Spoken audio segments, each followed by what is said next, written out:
ఆలోచించుకుంటే ఖచ్చితంగా ఇస్తుంది. ఓకేనండి. ఒక్కసారి మనం టీడీపీ నుంచి శ్రీనివాస్ చౌదరి గారు ఉన్నారు, వారితో మాట్లాడదాం. శ్రీనివాస్ చౌదరి గారు. నమస్తే యామిని గారు. శ్రీనివాస్ చౌదరి గారు అంటే ఇప్పుడు నిన్న కూటమి సభ జరిగింది, మోడీ ప్రసంగించారు. అంటే ఇక్కడ ఎస్పెషల్లీ మోడీ ప్రసంగం గురించి ఎందుకు మాట్లాడాల్సి వస్తోంది అంటే వైఎస్ షర్మిల జగన్ ఇద్దరు గురించి మాట్లాడారు. కావాలనే వాళ్ళిద్దరూ కలిసి బయటకి వ్యతిరేకంగా ఉన్నప్పటికీ కూడా లోపల ఇద్దరు ఒకటే అని చెప్పి ఆయన వ్యాఖ్యానించారు. నిజంగా ఒకటైతే మీకు ప్లస్ అవుతుందా? యామిని గారు, మొదట మీకు మన బీఆర్కే టీవీ ప్రేక్షకులకి, కాంగ్రెస్ నేత తులసిరెడ్డి గారికి, జనసేన నేత లక్ష్మణరావు గారికి నా నమస్కారాలు. ఈరోజు ప్రజాగళంతో ప్రజా గర్జన సభ నిన్న జరిగింది. మోడీ గారు తన ప్రసంగంలో ఇద్దరు డిఎన్ఏలు ఒకటే అనే విధంగా మాట్లాడారు.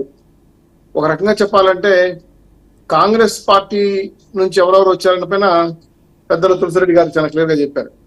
అయితే కాంగ్రెస్ పార్టీకి వెన్నుపోటు పొడిచి కాంగ్రెస్ పార్టీని చీల్చుకొని వచ్చి కాంగ్రెస్ లో కొంతమంది నాయకుల్ని తన వైపు తిప్పుకొని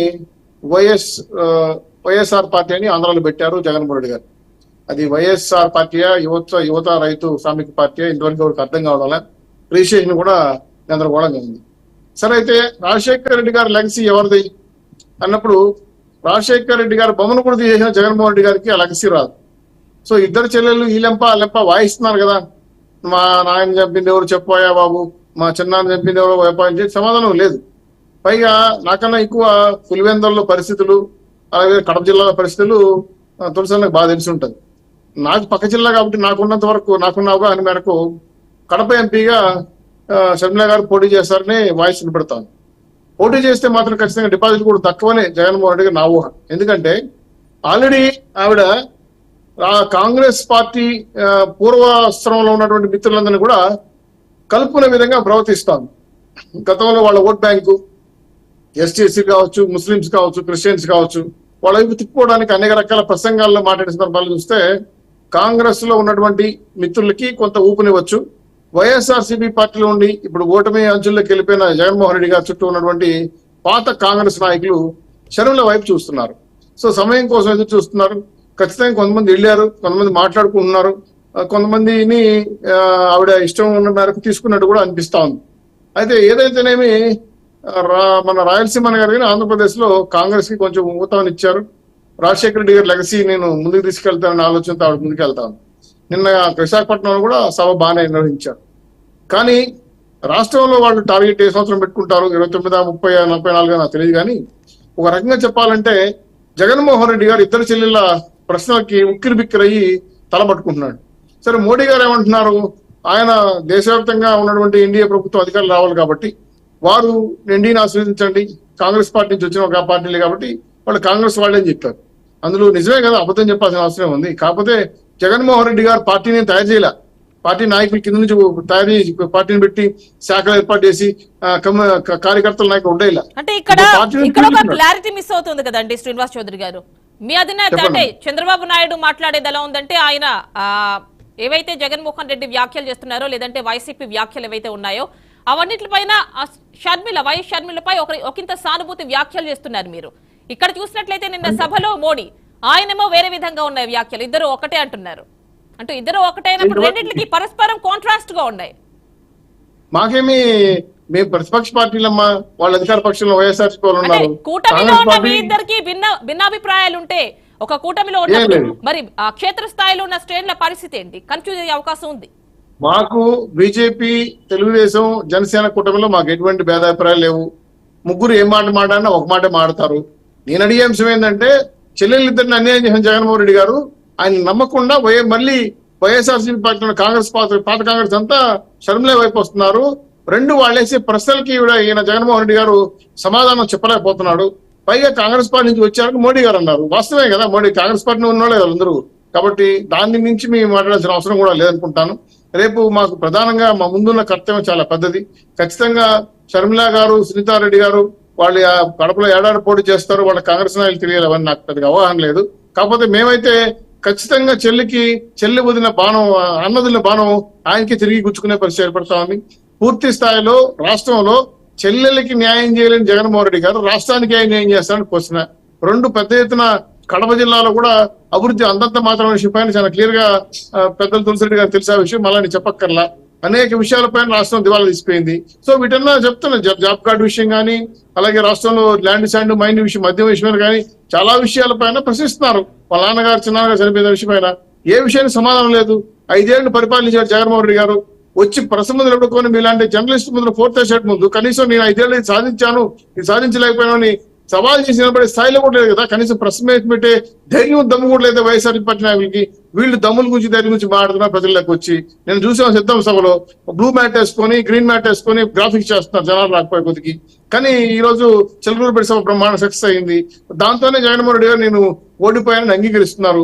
ఇంకో పక్క ప్రతిపక్షాలుగా 3 పక్కల పోటీ చేసుకుని ఒక పక్క కాంగ్రెస్ వాళ్ళతో ఎవరు కలుస్తారో నాకు ఐడియా లేదు.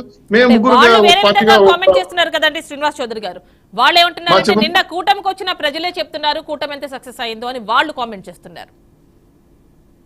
ఎవరు కామెంట్స్ అనుకుంటే రాజకీయ విమర్శలు ఉంటాయమ్మా, నేను కాదనట్లేదు. రాజకీయ విమర్శలు పట్టుకొని నేను ప్రశ్నలకు ఆన్సర్ చేయలేము. ఎందుకంటే మేము చాలా జోష్గా ఉన్నాం, 100% సక్సెస్ఫుల్ గా గెలవబోతున్నాం. ఈ జగన్మోహన్ రెడ్డి పాలసీల వల్ల రాష్ట్రం దివాళా తీసిపోయింది. మాకు రాష్ట్రంలో మానవ హక్కుల్ని, ప్రజల హక్కుల్ని, ప్రజల ఆస్తుల్ని, రైతుల కష్టాలని, అదేవిధంగా ఈ నిరుద్యోగుల కష్టాలు తెలిసిన బాధ్యత ప్రజా క్షేత్రంలో ఉన్న ప్రతిపక్షాల బాధ్యత. దానికి జగన్మోహన్ రెడ్డి గారు చట్టాల ఎజెండా ఉండొచ్చు, షర్మిల కూడా అవే ప్రశ్నిస్తున్నారు, మేము కూడా అవే ప్రశ్నిస్తున్నాము. సమాధానం నుంచి అధికార పండించి రావటం లేదు. ఇంకేం చేయాలి, ప్రజల్లోకి వెళ్ళిపోయాం. ఆల్రెడీ సీట్లు అనౌన్స్ చేశారు. మేము ఎన్నికల యుద్ధానికి సిద్ధమైపోయి కోర్టు కూడా కూస్తా ఉంది. ఇటువంటి సిచ్యువేషన్ లో ఖచ్చితంగా శత్రువులందరూ కూడా జగన్మోహన్ రెడ్డి గారికి పనిచేస్తున్న విషయం స్పష్టంగా కనబడతా ఉంది. ఆయన ఓడిపోతున్న విషయం క్లియర్ అయిపోయింది. మోడీ గారు సభలో మాట్లాడే అంశాలు కూడా చాలా క్లియర్ గా, కేంద్రం ఇచ్చే నిధులు కూడా రాష్ట్ర ప్రభుత్వం స్టిక్కర్లు వేసుకొని తీసుకొని వ్యాపారం చేసుకుంటా ఉంది. ఇక్కడ సరిగ్గా అభివృద్ధి జరగలేదు, మంత్రులంతా అవినీతి పనులు అయిపోయి చెప్పారు. ఆ విషయాన్ని స్పష్టంగా ఆయన ద్వారా చెప్పడం జరిగింది. దీనివల్ల ఏమవుతుందంటే పూర్తి స్థాయిలో ఆంధ్ర రాష్ట్ర ప్రభుత్వం విఫలమైంది, ప్రజలను కనీసం కాపాడే పరిస్థితి కూడా లేదు అని సందేశాన్ని ఇచ్చాము. దాంట్లో ప్రజలందరూ కూడా ఈ 3 పార్టీల కూటమిని ప్రజలు ఆమోదించారు, ఆశీర్వదించారు, సభలు జయప్రదం చేశారు. ఆ నమ్మకం మాకు ఇంకా ధైర్యాన్ని ఇచ్చింది. మరింత ముందుకెళ్ళడానికి, ఎలక్షన్ లో జయప్రదంగా గెలవడానికి మాకు మనోధైర్యాన్ని ఇచ్చింది. కాబట్టి ఇటువంటి సిచ్యువేషన్ లో జగన్మోహన్ రెడ్డి గారు ఎన్ని కుట్రలు చేసినా, వాళ్ళ సాక్షి పేపర్, సాక్షి టీవీలు ఎన్ని కుతంత్రాలు పడినా, వాళ్ళ సోషల్ మీడియాలో కామెంట్లు చేసినా కూడా చాలా వ్యక్తిగతంగా కూడా హననం చేశారు వాళ్ళ చెల్లెల్ని. మేము దాని మీద చాలా కూడా ఖండించాము, మహిళ గారు చేయకూడదని. అయినా వాళ్ళు వదలట్లేదు. పైగా మోడీ గారు జాతీయ పార్టీ వాళ్ళు టార్గెట్ వేరమ్మా. జాతీయ పార్టీ ఇప్పుడు మీరేవైతే వ్యక్తిగత వ్యాఖ్యలు అంటున్నారో దాని గురించే మోడీ కూడా మాట్లాడున్నారు కదా. ఎవరినైనా మహిళల్ని కించపరిచే విధంగా మాట్లాడడం సమంజసం కాదమ్మా. మహిళలను కించపరిచే విధంగా మాట్లాడడం సమంజసం కాదు. నేను జగన్మోహన్ రెడ్డి గారు ఏం చేశారు, వాళ్ళ 2014 చనిపోతే ఆయన వాడుకున్నాడు, 2019లో చిన్న చనిపోతే ఆయన వాడుకున్నాడు, ఇప్పుడు గీతాంజలిని వాడుకున్నాడు. శివరాజకీయాలు చేసుకుని బతుకుతున్నాడు జగన్మోహన్ రెడ్డి గారు. ఇది కాంగ్రెస్ పాలిటిక్స్ కాదు కదా. కాంగ్రెస్ పార్టీ సోదరు కోసం పనిచేస్తుంది, దేశం కోసం పనిచేస్తుంది. వాళ్ళ పాలసీలు, వాళ్ళ అజెండాలు, వాళ్ళ కార్యక్రమాలు వేరు. అవన్నీ ఇదికొచ్చి ఇప్పుడు వైఎస్ఆర్సీ పార్టీ కంటగట్లేవు. కాబట్టి జగన్మోహన్ రెడ్డి గారు శివరాజకీయాలు నిలబడ్డాడు. కాబట్టి ఈ ప్రభుత్వం మాకు అక్కర్లేదని జాతీయ పార్టీలు కూడా వ్యతిరేకించాయి. మేము స్థానిక పార్టీలు ఉన్న రాష్ట్ర పార్టీలు కూడా దానికి వ్యతిరేకంగా పనిచేస్తున్నాం. ఆ స్పెసిఫిక్లీ మహిళల రక్షణ లేదు రాష్ట్రంలో. పూర్తి స్థాయిలో మహిళలు అసలు దిశా చట్టమే లేదు. 3 అఘాయిత్యాలు జరుగుతున్నాయి. ఏ ప్రభుత్వంలో 6వ స్థానంలో ఉన్నాం. ఇటువంటి సిచ్యువేషన్ లో రాష్ట్రంలో ఉండే ప్రజలను కాపాడుకోవాల్సిన బాధ్యత ప్రతిపక్షాలు ఉంది. కాబట్టి అందులో భాగంగా మహిళల ఆవిడ కూడా ముందుకు వచ్చింది. అందరూ కాంగ్రెస్ పార్టీ నాయకులు సపోర్ట్ చేస్తున్నారు. ఏమో చెప్పలేము, గుర్రం ఎగరావచ్చు అనే విధంగా సామెత కూడా ఉంది. రాజకీయాల్లో ఏవైనా జరగచ్చు. కాబట్టి చూడాలి. విన్నారు కదా శ్రీనివాస్ చౌదరి గారు, తులసిరెడ్డి గారు మాట్లాడారు విన్నారు. 170 సీట్లలో ఖచ్చితంగా మ్యాజిక్ ఫిగర్ 88 మేము సాధిస్తాం ఖచ్చితంగా అంటున్నారు. చాలా సంతోషం అమ్మా. వాళ్ళు సాధిస్తామంటే మేము కూడా ఆనందపడతాం. నేను కాదనట్లేదు. ఎందుకంటే ప్రజలు అల్టిమేట్ గా తీర్పు ఇవ్వాలి. నేను కూడా అనుకోవచ్చు, నేను కూడా ఆకాశం ఎగరగలను, తులసిరెడ్డి గారికి నాకన్నా అనుభవం కాబట్టి అని చెప్తారు. ఎందుకంటే ఏ పార్టీ కూడా ఓడిపోదని ఎవరు చెప్పరు. మేము గెలుస్తాం, వాళ్ళు గెలుస్తాం చెప్తారు. కానీ అల్టిమేట్ గా తీర్పు ఇవ్వాల్సింది ప్రజలు ఎదురువైపు ఉన్నారన్న విషయం మీకు, జర్నలిస్టులకి, తులసన్నకి పక్కన ఉన్నారో తెలుసు. కాబట్టి ఈ పొద్దా రేపనేది కాదు, కానీ ప్రజల్లో ఎవరు మనసులు గెలిచి పైకి వస్తారో అది కాంగ్రెస్ పార్టీ పాలసీలు, వాళ్ళ విధానాలు, వాళ్ళ యొక్క ఎన్నికల ప్రణాళిక, వాళ్ళ యొక్క ఎన్నికల వ్యూహంలో భాగంగా గెలవచ్చని చెప్పొచ్చు.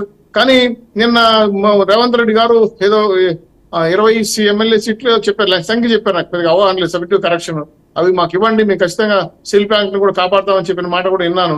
కాబట్టి ఏ రకంగా వాళ్ళు క్యాలిక్యులేట్ చేసుకున్నా నాకు తెలీదు. కానీ ఏ రాజకీయ పార్టీ అయినా గెలవకుండా ఉండడం కోసం రాజకీయాలు చేయదు, గెలవాలనే చేస్తారు. గతంలో ఆవిడ తెలంగాణలో సభలు నడిపారు, బ్రహ్మాండంగా పికప్ చేశారు. మళ్ళీ కాంగ్రెస్ జాతీయ పార్టీలు జాయిన్ అయ్యారు. ఆంధ్ర రాష్ట్రంలో ఒక నిమిషం కూడా ఖాళీగా లేకుండా రాష్ట్రంలో పర్యటిస్తున్నారు కదా. అసలు వాళ్ళందరినీ ఉక్కిరి బిక్కిరి చేస్తారు కదా. సో మంచి నాయకులు ఎదిగే అవకాశం ఉంది. అవకాశం అందరూ ఆశీర్వదిస్తే ఏమో చెప్పొచ్చు 2029 34 చెప్పలేం కదా. కాబట్టి ఇటువంటి సిచ్యువేషన్ లో కాంగ్రెస్ పార్టీ ఓట్ బ్యాంక్ అంతా కూడా ఇప్పుడు పూర్తి స్థాయిలో షర్మిల వైపు ఒరిజినల్ కాంగ్రెస్ నాయకులు తిప్పకి వచ్చేస్తారు. కాబట్టి వైఎస్ఆర్సీపీ బట్టి పూర్తిగా దెబ్బతినిపోతా ఉంది. కాబట్టి ఒక పార్టీగా మారబోతున్న కాంగ్రెస్ పార్టీని డిఎన్ఏ ఓటే కాబట్టి వాళ్ళందరూ కూడా ఓటుగా అయ్యి రేపు జగన్మోహన్ రెడ్డి గారు ఓడించే అవకాశం మేజర్ గా ఉంది. దీనివల్ల ప్రతిపక్షాలు కూడా ఈ యొక్క మంచి పరిణామాన్ని అనూహ్యంగా ఎటువైపు ఓట్ షేరింగ్ లేకుండా చూసుకోవడానికి ప్రయత్నం చేస్తాం. కాబట్టి వాళ్ళ బ్యాంక్ వాళ్ళు కాపాడుకుంటారు. మేము ఖచ్చితంగా గెలుస్తామని నమ్మకం మాకుంది. కార్యకర్తలు, నాయకులు, ప్రజలు ఆశీర్వదిస్తారు. సభలు జయప్రదం అవుతున్నాయి. ఖచ్చితంగా రేపు 24 ఏప్రిల్, మే, జూన్ 4 ఫలితాలు మాకు అనుగుణంగా వస్తాయనేసి ఆశాభావం మాకు బలంగా ఉంది, నమ్మకం ఉంది, ధైర్యం ఉంది. అదేవిధంగా ఎన్నికలు ముందుకెళ్తాం. శ్రీనివాస్ చౌదరి గారు, అంటే ఇంతకు ముందు తులసిరెడ్డి గారు కూడా కొన్ని వ్యాఖ్యలు చేశారు.